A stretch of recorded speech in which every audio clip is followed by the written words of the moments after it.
hello na bon sabin ni khopa na he tu ni he kang popi mo na he 25th anniversary wedding anniversary Reverend S by Pay kina he ka hung ke man sau hi in loi nu tre si hin ka uzoi si hin anwa ni zong na sata a pakai ka ma ding hung kim mang cha jing hon le ki mang cha zom jing a hi honin tu ni ke man sa an ho na vel hite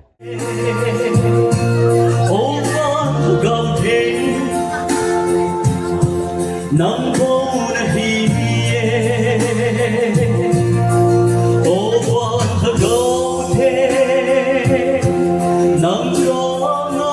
ye Ta dey pelang Dey lang hilli Karong mo na le Kalong ki pa na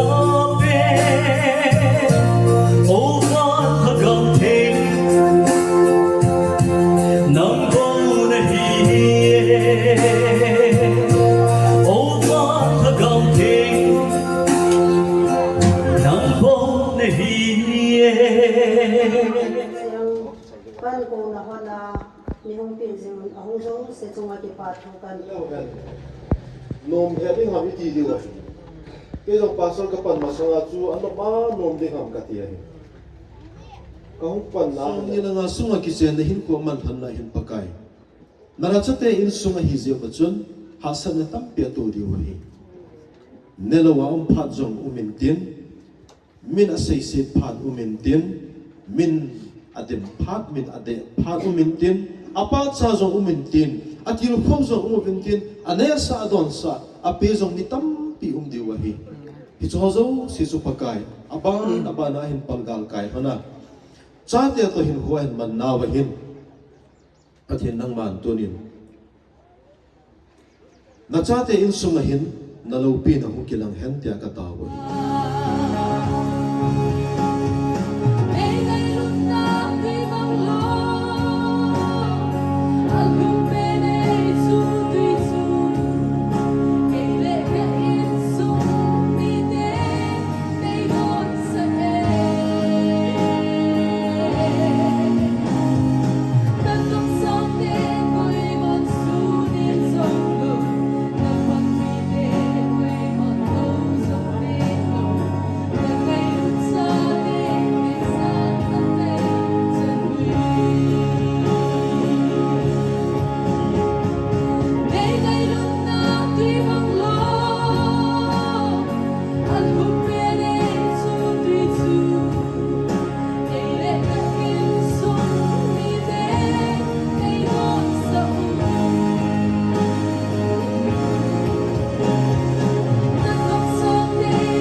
ทุกข์ละเฮ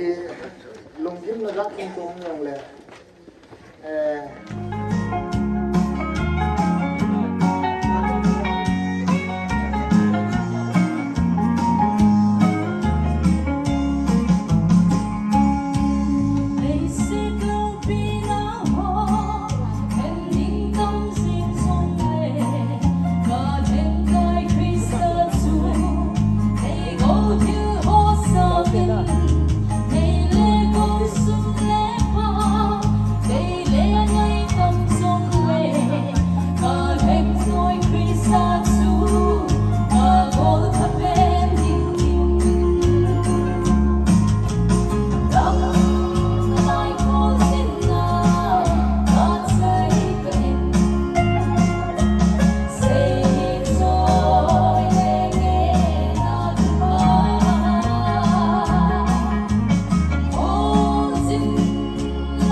zo ai sun ilung u dong ding hi in pangzanga phukesi si hi humno mama ji u chu hi in kin le dong zo u ma kin te ho he ong ke to ta za zo hu thei lo hi in ama ho zo humno mama ji ven ko ten en zong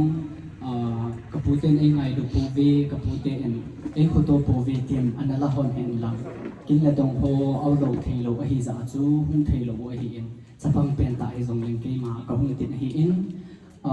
apute chu hen lang ho lim hen lang ke pa na thu do se hen lang phat thei na dol ho thu ho mo hen lang phat thei bo hen lang hele chun lung cham kim ma ma ding ko te ni ding a zong ke pa ta chu hi ding a hin la am thei thapo nin i taw naw chu pathinen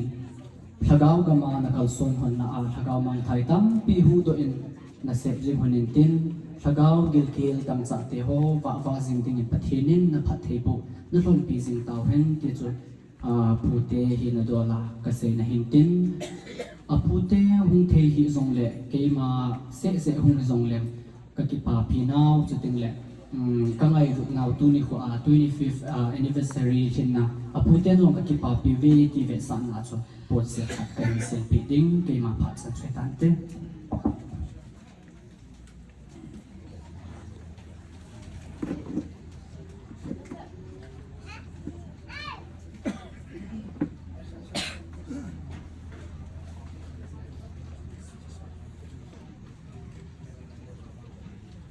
kita pathinin tu la tu sonen thagau ka min long sa jing ta Amin hai sama ikitim na Imoso na sensi zingite Ken kini noni hasani ko samle nang pia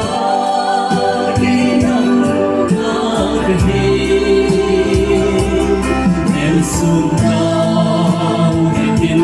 if I'm so sing all gone in gone in season can pay me no me hasani ko samle nang pia kinam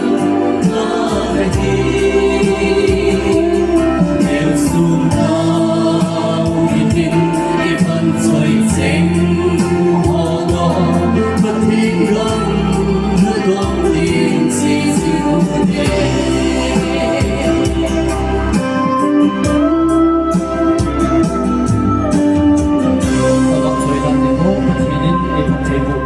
wow kalal wal jing ve ni program hong ke chai ta in ka he kara he nom ta he leng kara a in mun ge hung ding ka he ta win tu ni ke man san ho ve the ve naw he chan chu hin tin ma ban teng la ne ki su to ki he tin ko zoi si hin loinu tres si hin nas sata a pathin aman sa jing hi in hi ji chun na sata namang so zom jing he te bye bye